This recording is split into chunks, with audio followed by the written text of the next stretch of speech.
This is Sasha. She's a adult dachshund that presented to us about 10 o'clock last evening for an acute onset of inability to walk in her rear limbs. On examination, she was unable to move her rear limbs and she was unable to feel her rear limbs. So that's what we call paraplegia with absent nociception, or absent deep pain perception. And that just means that her spinal cord injury was severe. So her front legs were normal, her back legs were just dragging behind her. She could not wag her tail or move her legs, and if we pinched on her toes, she didn't feel them. So that told us that she had a problem in the mid-back spinal cord, what we call the T3 to L3 spinal cord. It told us it was severe. It was a category 5, meaning no movement and no feeling to the rear limbs and tail. What it didn't tell us is what the cause was, but a dachshund that was normal 1 minute and then is unable to walk the next minute goes from normal to being paraplegic with absent feeling to the rear limbs. A slip disc is the most likely thing. So last night we did an MRI and we found a large slip disc at T12-13, and it actually crept up to T11-12 on the right side.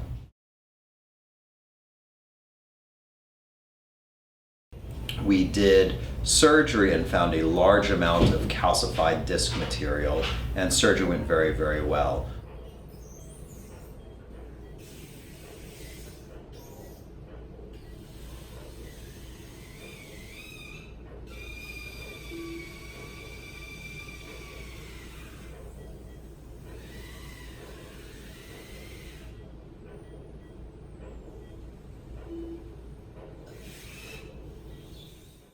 Overnight she had pain medications and nursing care, and this morning we're checking in on her, and right now she's still the same as last night, which is expected. So we don't expect after surgery a dog that's as severely affected as her to magically get up and walk. It takes time, especially when it's a severe category 5. So as you can see right now, if we take a look at her, let's see if she cooperates here. You can see that her rear limbs just buckle under, so she's not able to control her knowledge of where the limbs are. But even if we move her forward, we can see there's no movement in the rear limbs.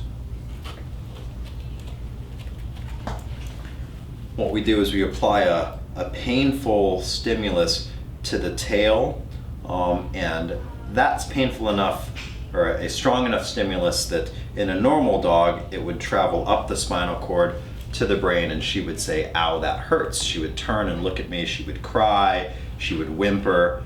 So you can see that when I apply a strong stimulus to her toes, she's not feeling it.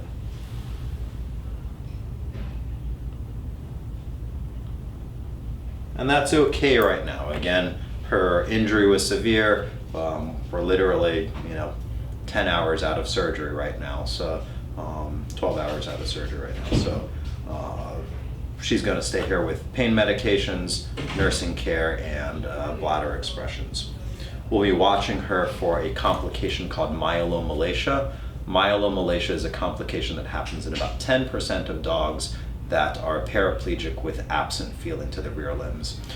It can happen whether you do surgery or not, and it usually comes on within the first week of the injury, whereas if we're going to do surgery, we wanted to be doing it as soon as possible, obviously while we were doing it at midnight last night. So Sasha's going to stay with us for the next week or so, and we'll keep you updated on how she's doing. So Max is a 9-year-old boxer that we met back in September of 2018.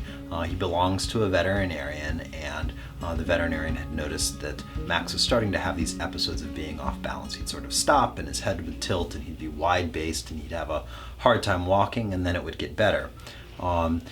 When we saw him, he was relatively normal. He was alert. He did not have a head tilt. He was not acting off balance.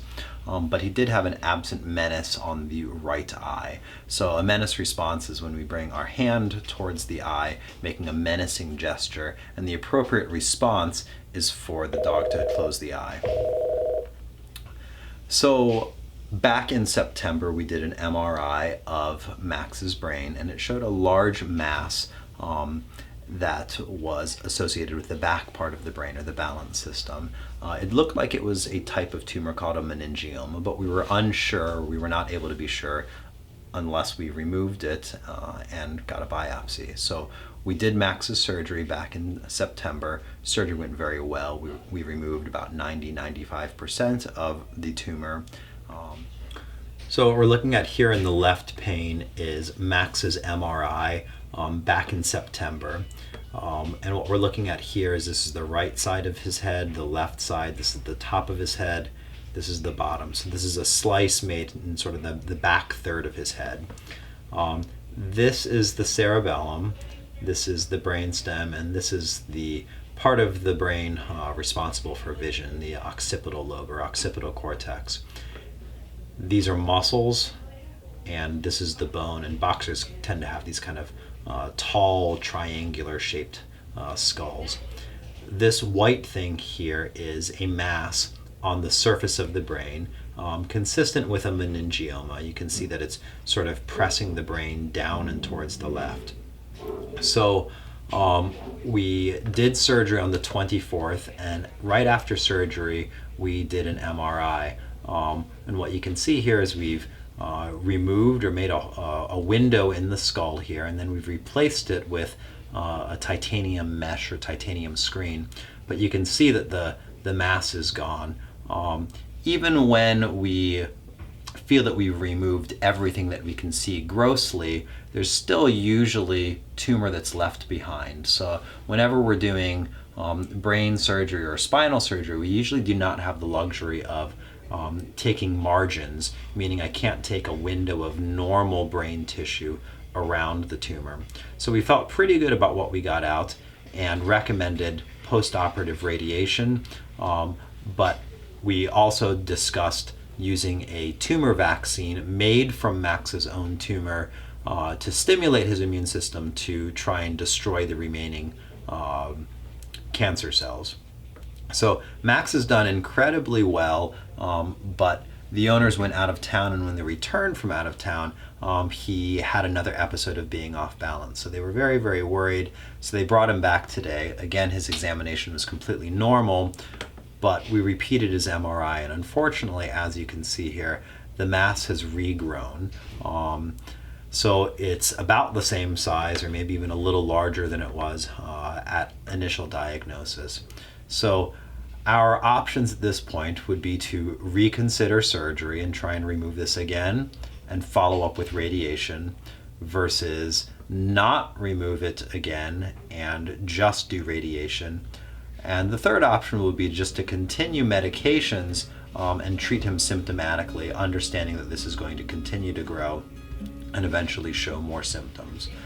So that's what we're going to discuss with Max's owner today.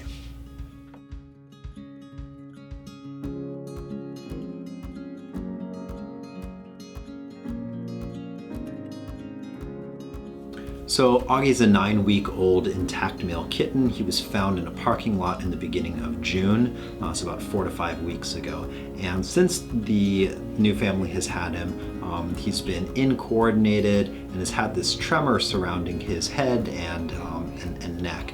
The tremor happens all the time, but it gets worse when Augie tries to move. So if he tries to play, or if he tries to explore something or eat out of his food bowl, the head tremor worsens. He seemed alert, he knew where his feet were. The other nerves around his face, his cranial nerves, were all normal with the exception of an absent menace response. We wouldn't necessarily expect a normal menace in a 9-week-old cat, so whether that is actually abnormal or whether that's just normal and because of his age, we don't know right now. So the possible causes that we considered for Augie's incoordination and head tremor, the most common thing would be cerebellar hypoplasia. Cerebellar hypoplasia just means an abnormally small cerebellum. It's usually caused by a infection when Augie was in utero. So if his mom had an infection of panleukopenia virus, that can cause a destruction or the cerebellum to not form properly. There are other things. Infections can cause abnormal vestibular signs and tremors in young cats. Certain storage diseases can cause this sort of stuff as well. So the best case scenario would be that this is cerebellar hypoplasia, and if that's the case, most cats, they don't get better where it resolves, but they do improve or at least adjust to their incoordination, and they can make very functional pets or very acceptable pets. So hopefully that's what Augie has, but we worry about other things like infections and storage diseases. So the plan right now, we've submitted some blood tests for certain infections. We went ahead and we did an MRI of Augie's head, and the cerebellum is mildly small, so that suggests cerebellar hypoplasia, but does not rule out things like storage diseases. So we did a spinal tap as well, which was normal. So right now what's happening is we are waiting on the infectious disease testing, and the owners feel that Augie has improved in the few weeks that they've had him. So we're going to continue to monitor and see, is that the trend? If we're improving, it makes things like storage diseases and infections less likely. So since he's already improving, we're not adding any medications so that we can monitor his progress.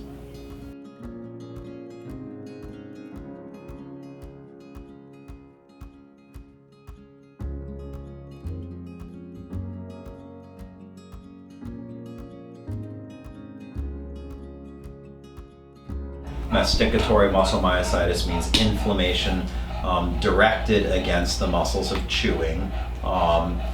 It's typically autoimmune, so the body's attacking herself. Treatment involves steroids, and we start off at this high dose, or what we call immunosuppressive doses.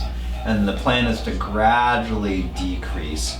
And the vast majority of dogs I'm able to decrease and stop the medications. Some dogs, as I decrease the medications, symptoms come back. So we're going to want to keep a close eye on her. Chance is an 8-month-old male intact Great Dane. Okay. He presented today for about a 4-day history of neck pain that has been progressive. Has been on carprofen and gabapentin from his RDBM.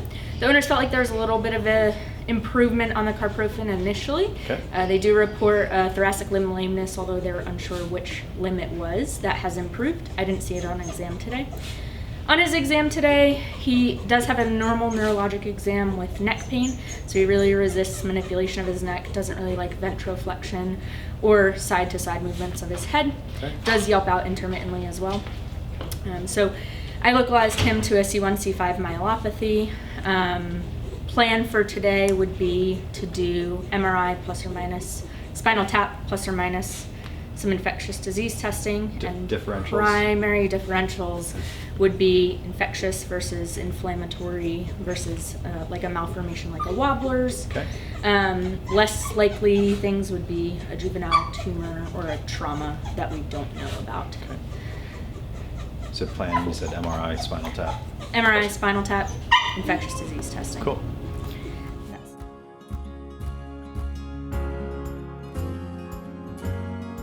So following Chance's MRI, we did diagnose him with a condition called discospondylitis. What that means is basically that he has an infection of the intervertebral discs as well as the adjacent end plates of the vertebrae. So that's just the ends of those bones that make up the spinal canal. Discospondylitis is usually diagnosed in younger male dogs. Can be caused by a few different things. So bacterial infection is far and away the more common, but we can also get fungal infections causing discospondylitis. As far as prognosis goes, they do have, unfortunately, a bit of a guarded prognosis. Treatment can take quite some time, so often these pups are on medications for months and months at a time, and does require some monitoring and things like that. But some of them do quite well, so it's, it's not the worst diagnosis, but does take a while to treat it. As far as treatment goes, we do treat them with pain medications, anti-inflammatories as well, and antibiotics. That would be in the case of a bacterial infection. With a fungal infection, if we diagnose that, we'll have to treat with things like antifungals. And again, that's a really long-term treatment. So for Chance, we have sent out some testing for different bacteria. So we test the urine to look for a source of bacteria. We also test for fungal diseases. There's one bacteria called Brucella that can be transmitted to humans. So in any case that we diagnose with Discospondylitis, we will send out that testing as well, because it does become more of a public health matter at that point. So for Chance, we're gonna start him tonight on some pretty good pain medications, some antibiotics, and we'll send out some of that testing and see where we get. And we'll probably recheck him in a few weeks here, and we'll keep you updated on how he's doing. Thanks for watching. Hope you enjoyed it. Hope you learned something. Hope you found something of value. If you did, feel free to give us a comment, give us a like, share it with someone that you think might get something out of it.